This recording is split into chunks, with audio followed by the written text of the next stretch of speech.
right here. Ison cover-up may not be a comet. And then they go on in the video to show you pictures of Ison that was taken. Let me see if I can find them here on the little display there.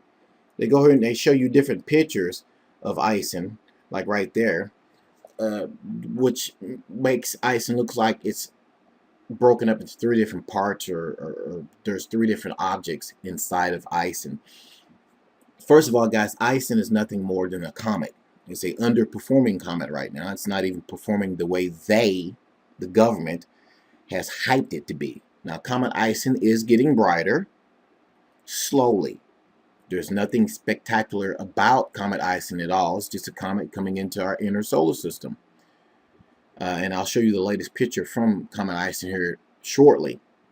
But this person here in this video says that it may not be a comet, and people are saying now that it could be UFOs coming in. I'm sorry, guys, but enough is enough. I wasn't even going to make this video.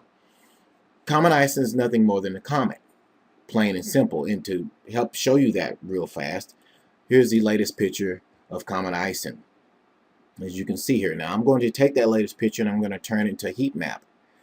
Now, we all know what a heat map is. It shows all the heat signatures in a video, the heat sources. It shows the sources of the heat coming from whatever is in the picture. Now, Comet Ison's in the center of the picture. Now, if you zoom in on Comet Ison on this latest picture, do you see three objects emitting any heat from the nucleus of that comet? No. That's because Comet Ison just has one coma, and there's no three different objects inside of Comet Ison emitting different signatures or different heat signatures at all. Comet Ison is nothing more than a comet, guys. I don't know why he made this video and said this or suggested this. I mean, the video has 90,000 plus views. Okay, it could be that he just wanted to up his view count on his YouTube channel. I don't know. I'm not trying to attack him. But do you guys remember Comet Elenin? Some of these same people here said Comet Elenin was a UFO and that it had inbound objects coming in with it. We all know what ultimately happened to Comet Elenin. It wasn't a UFO. It was a comet that literally broke apart.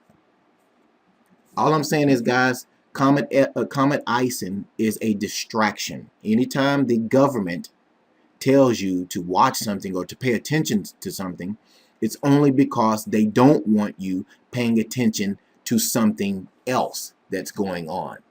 For example, remember Nova Delphini 2013? What did NASA say about Nova Delphini 2013 when it happened? Nothing.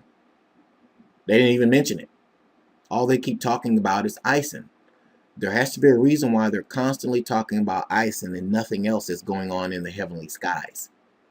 Use common sense, guys. Wake up. Stop biting into this hype about Comet Ison. There's nothing extraordinary about Comet Ison at all so far. Nothing. It's just a comet, nothing more.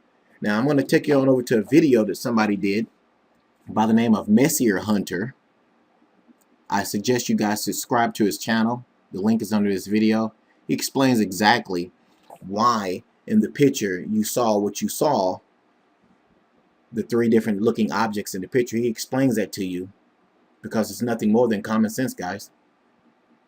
Stop biting into the hype of Comet Ison, guys. Comet Ison is a distraction. Pay attention to everything else that's going on with this country. And also, use common sense, stock up on food and water, because you never know when they're going to pull another false flag, like a quote-unquote EMP attack. Don't run in fear, guys. Repent, turn your lives over to Jesus Christ, and I assure you everything will get better, and you'll definitely know what to do. Thanks for watching. God bless. Hi folks, just going to clear up a couple quick points of confusion here on the Comet Ison parallax video I did last. We're going to take a look here first at the individual exposures that made up the stacked image.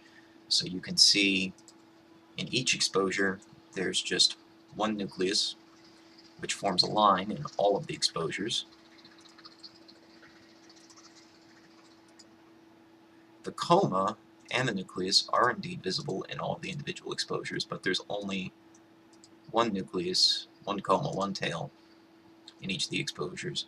And when it makes that sharp turn, if you actually look at the full scale of the image, you can see that it is still a line. It's a shortened line, but it's a line nonetheless with a bend to it. And so when you stack all those images together, here's what you get. You can see what looks like 5 objects, but it's from 5 different exposures stacked together. The stacking is done with the stars aligned, and so the comet, which moves, forms a series of dashed lines, each dash representing one of the exposures. You can also see that the coma and the tail actually do exhibit parallax as well. If we look at, say, the first image and compare it to the stack, you can see the coma and tail is much thicker, much bigger than in just the individual image. In fact, if you look, you can clearly see the coma here is moved up, just as it did in the exposures. Okay, so the coma and the tail are exhibiting parallax as well, and it might be easier to visualize this whole process if we look at it from the opposite direction. So if we take Celestia and put our camera at the position of Comet Ison and look back towards Hubble during the orbit where it took these pictures, here's what we see. Now you can see I trace out the line of Hubble's motion over that period of time, and it forms the same bend. It makes more sense now, though, doesn't it? Because you can see Hubble orbiting Earth. Earth is moving relative to Ison. Hubble is moving with Earth, but Hubble's also orbiting Earth. And if you overlay all these motions, you can see that it does indeed form the same angle that we saw in the comet's motion.